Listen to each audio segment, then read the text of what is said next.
In the quiet autumn of my life, I often find myself sitting by the old lake house window, watching the golden leaves drift down to the water. My name is Margaret, and I've carried a story in my heart for decades now. A story that began with my father James, a kind man with weathered hands and a gentle smile. He raised me and my sister, Eleanor, in a modest home, filled with the scent of fresh baked bread and the sound of his old radio, playing big band tunes from the 1940s. Those were simpler times when we'd gather around the table, sharing stories and laughter. I was the younger one, always trailing behind Eleanor, who had a spark that lit up any room. As the years rolled on, life took its turns.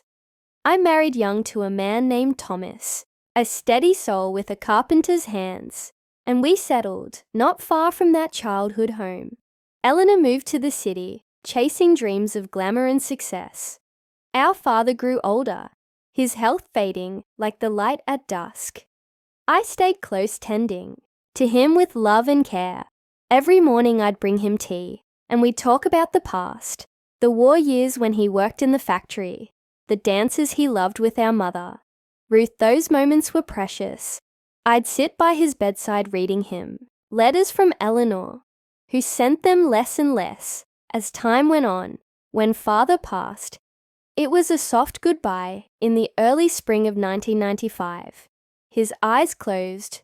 With a peaceful sigh, I held his hand, feeling the weight of years between us. A few days later, the will was read, and that's where the story takes its first gentle turn. Eleanor inherited a beautiful $950 Soia home in the city, a place she'd visited often in her letters. I received the old lake house, a crumbling structure by the water with peeling paint and sagging floors. Eleanor laughed when she heard the news, her voice sharp over the phone. She said, "Guess you were the worst daughter, Margaret." The words stung like a cold wind, but I brushed them aside. I had my memories, and the lake house held a piece of my childhood. I moved into the lake house that summer, the air thick with the smell of pine and damp wood. Thomas helped me settle in, though his back wasn't what it used to be. We spent evenings on the porch, listening to the crickets and remembering our own young love.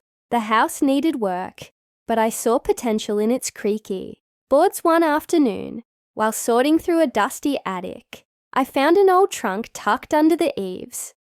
My hands trembled as I lifted the lid, revealing letters tied with faded ribbon. They were from Eleanor to father, written in her neat handwriting. I unfolded the first one and began to read. The words painted a picture. I hadn't known Eleanor had asked father for money over the years to support her city life. She wrote of investments and loans, promising to repay him someday, but the letters grew colder as time passed. One from 1985 caught my breath. She threatened to cut ties if he didn't send more. My heart sank as I realized the $950 Warriors home wasn't just a gift. It was payment for years of silence. I sat there on the attic floor, the trunk open before me, feeling a mix of hurt and understanding. Eleanor had her reasons, perhaps fear of failure, or the weight of pride. I remembered how she'd always wanted more than our small town could offer. Downstairs, Thomas found me hours later, tears staining my cheeks. He sat beside me, his arm around my shoulders. We talked late into the night about family and forgiveness. He reminded me of the summers we'd spent here as a young couple, swimming in the lake and dreaming of a simple life. Those memories softened the ache. I decided then that revenge wasn't my path. Instead, I chose to hold the truth gently, like a fragile heirloom. The next morning, I wrote Eleanor a letter. I told her I'd found the trunk and the letters I didn't accuse or judge. I simply said I understood and that the lake house was enough for me. Weeks passed with no reply, and I fell into a rhythm at the lake house, I painted the walls a warm yellow and fixed the porch with Thomas's help. The neighbours brought casseroles and stories of their own families.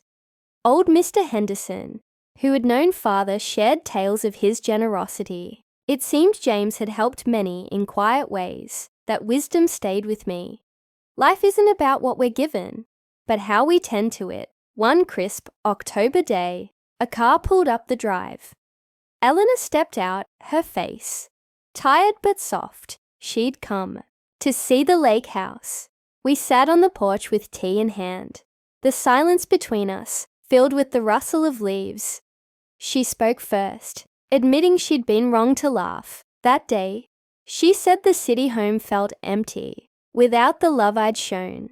Father, I listened nodding. As the years melted away, I told her about the trunk and the letters. Her eyes filled with tears, but I reached for her hand.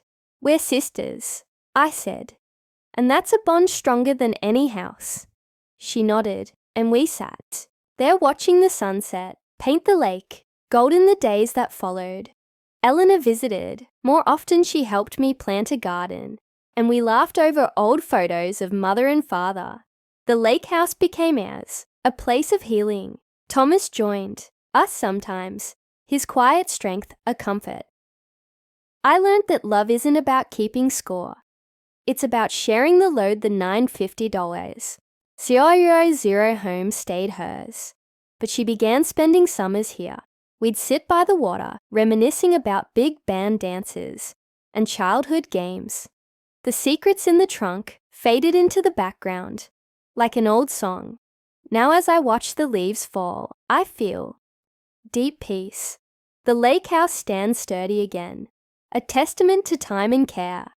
Eleanor and I have found a rhythm.